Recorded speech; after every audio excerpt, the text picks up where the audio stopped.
Are you currently training for a half marathon and your final week of training is right around the corner?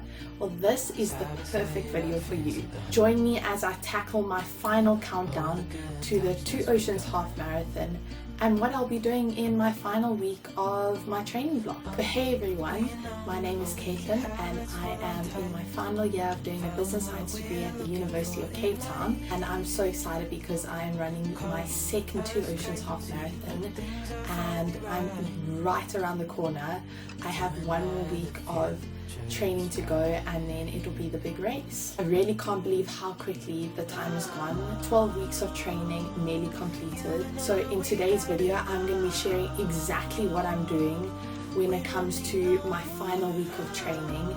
I'll be breaking down things like nutrition, hydration, day before prep, tapering, logistics for expo and registration, and just everything else in between. So please follow along. Whether it's your first half marathon or you're just looking for some last minute race tips, then I've got you covered. Firstly, I want to start with training. And I think one important thing that I want to get across to you is how important a tapering week is when it comes to race day. We want to make sure that our bodies are not tired and that they're working at their full capacity, that you want to put all the training that you've done right into race day. So what does my taper week look like? The big thing about a taper week is that we're decreasing our mileage a lot, increasing the amount of rest that we're taking in order for our muscles to be ready and active for race day. We do not want to have injuries and we do not want to feel tired. So what does the upcoming week look like for me? On Monday, I will be doing a really light strength training, which will be mainly focused on doing lots of stretching. This also might involve doing a sauna, a steam room, or even a little cold plunge just to get the blood flowing to every part of our body. Then Tuesday, I'm going to do a really short 5-kilometer run. I'm aiming to do between 35 and 45 minutes, really slow, just to keep the legs nice and loose, but not to make me tired at all. And then if we go on to Wednesday is going to be a rest day for me.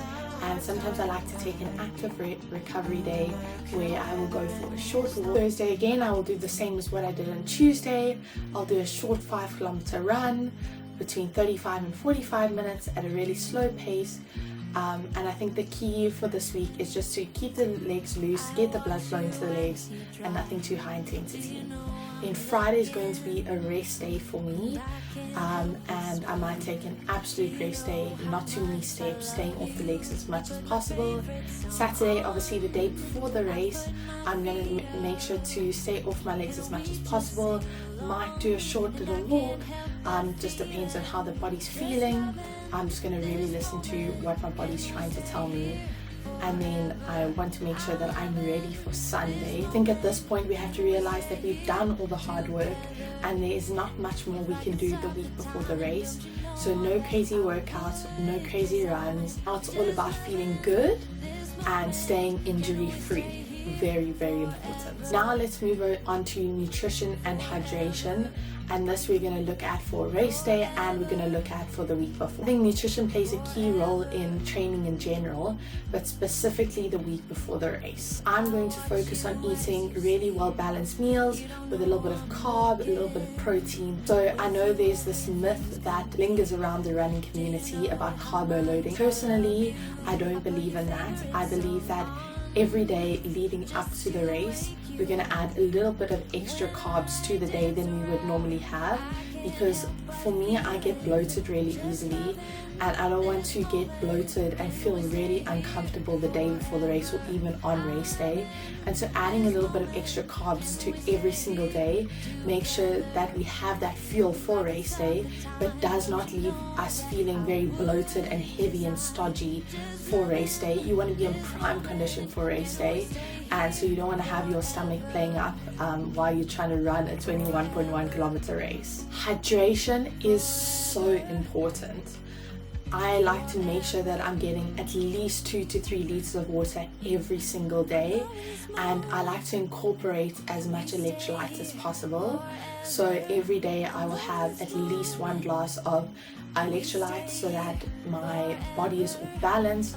I don't want to get to race day and feel really lethargic because I haven't consumed enough electrolytes and water the week before the race. All in all, I'm just going to avoid all foods that really affect my stomach and leave my stomach feeling very bloated and heavy, and I'm just going to focus on simple foods that are also nourishing and I enjoy eating. So I won't be having any new foods, I won't be having any greasy food or spicy food. And big thing, do not experiment with new food on the day of the race or the day before the race, because that could really lead to problems. Next is race logistics and strategy around the race. So 2 big things that I need to sort out this week coming up to the race.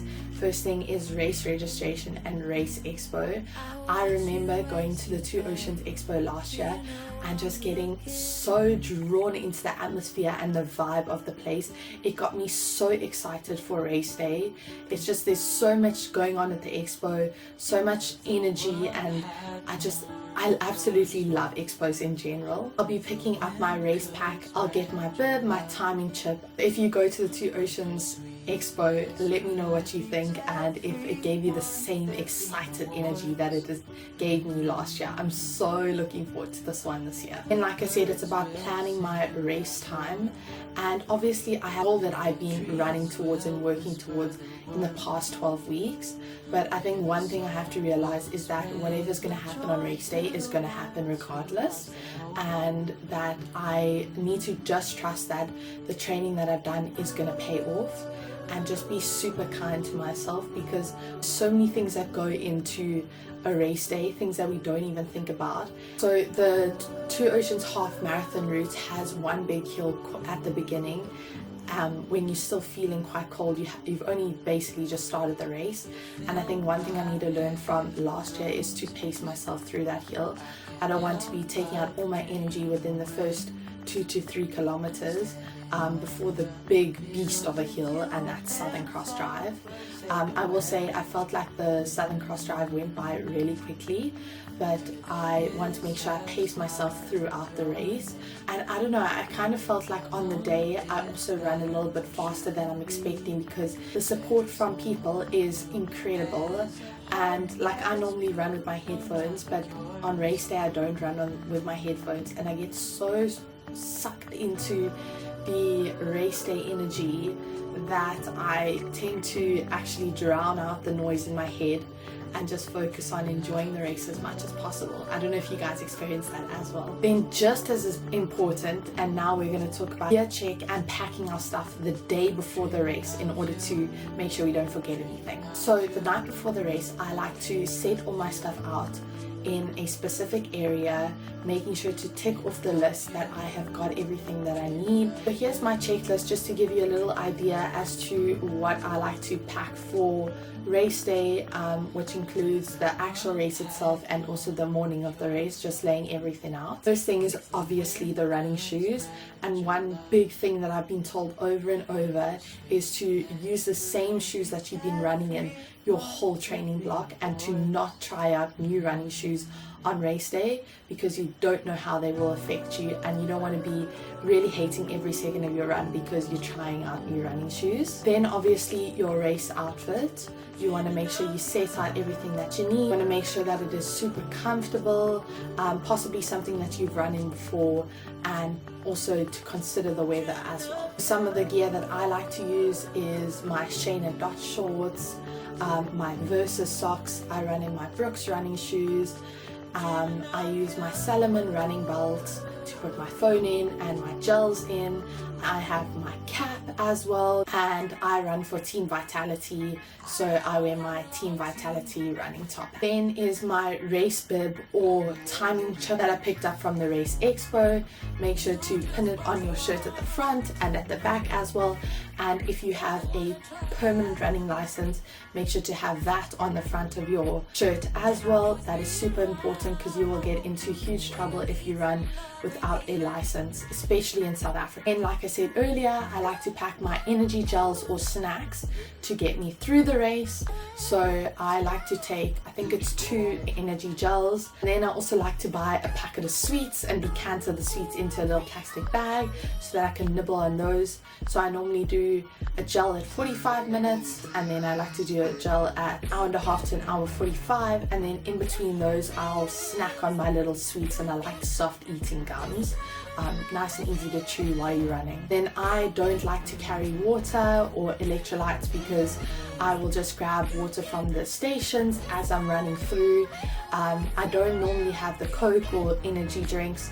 I normally go for water because I feel like I'm worried with the Coke that I'm going to have a sugar spike and then so I just kind of stick to water. And then obviously super important, especially in Cape Town with the hot sun, is sunscreen. So I specifically like to put on my face, and then will also probably put on my arms. In your watch that you're going to be using to track, I like to put my watch on charge the day before to make sure that it is fully charged for the race. I don't want my watch to be dying mid-race. And then I'll also like to pack a few post-run recovery and hydration. So I have my water bottle, I fill it with water, and then I put electrolytes in it. And then I might have a few bars as well, just to snack on after the race, because sometimes I'm really peckish after a race. And then finally, I like to also sort out the breakfast that I'm going to be having on the morning of the race. So I like to make sure that I've got that and bought that beforehand. So I like to have a slice or 2 of peanut butter on toast with a little bit of honey, and then I always have to have a cup of coffee. And I like to set aside enough time to enjoy that in the morning. In the past, I've also had Future Life porridge. It's also sat really well in my stomach and hasn't caused me any problems, so that's also another option. Now onto my final section of my taper week, my mental preparation and race day routine. I find that mental prep is just important as physical prep when it comes to race week. So some of the things that I like to do include visualization. So I like to sit with my eyes closed and talk to God, but I also like to visualize myself running, having a good race, just remembering the atmosphere of a previous half marathon. But if this is your first one, just visualizing yourself running and enjoying your run and everything going well, looking at all the colors and scenery around you, looking at the faces of the people, and just really visualizing that it's going to be a really positive and enjoyable running experience. I think one thing that I've learned is that if I'm not going to cheer myself on and talk to myself positively, then who's going to do that? It is important that this is a space of no doubt. I have to remind myself that the past 12 weeks I have been training so hard in order to achieve my goal and to run this race. So let's put all that practice into race day and just to enjoy the experience. I like to think of race day as the reward for all the hard work that I put in before. And like I said earlier, just reminding myself that I've been training for this and that whatever is going to happen on race day is going to happen, and that I just need to trust God in His strength and wisdom to get me through the race. That is a very important little step for me. Finally, getting enough sleep the night before, but also the whole week before the race, is really important. So normally I aim for 7 to 9 hours of sleep on a daily basis, but the week before the race, if I'm feeling really tired, I'm going to listen to my body and take naps if I need to, especially the night before the race. After I've prepped everything and put everything aside, I like to make sure that I've factored in enough time to get at least 8 hours of sleep on minimum, and so that is working out the time that you're going to wake up and then working back in order to see what time latest you should be getting into bed and falling asleep. You want to make sure that you've left enough time in the morning to get dressed, to eat your food, and to pack everything. And that's everything that I'm going to be doing before my big race day. I am so excited to run this race, and I feel like it's going to be putting all the hard work that I've done into race day, and I'm just so super excited. I really hope that this video has managed to help you in one way or another. and maybe we can share in the comments any other tips or things that you like to do the week before a big race, and let's just share the love in the comments. If you're running or have run the Two Oceans Half Marathon, then I would love to hear in the comments. Please will you let me know. I wish all of the runners a real good luck, and to any future races, good luck to you as well. Don't forget to like this video if you enjoyed it. It really does support my channel. And if you haven't already, will you subscribe and hit the notification bell? Like I said, leave me a little comment. Love you all so much. Bye. Would you stay till the morning light, or would you follow me, or would you let it be if I leave tonight?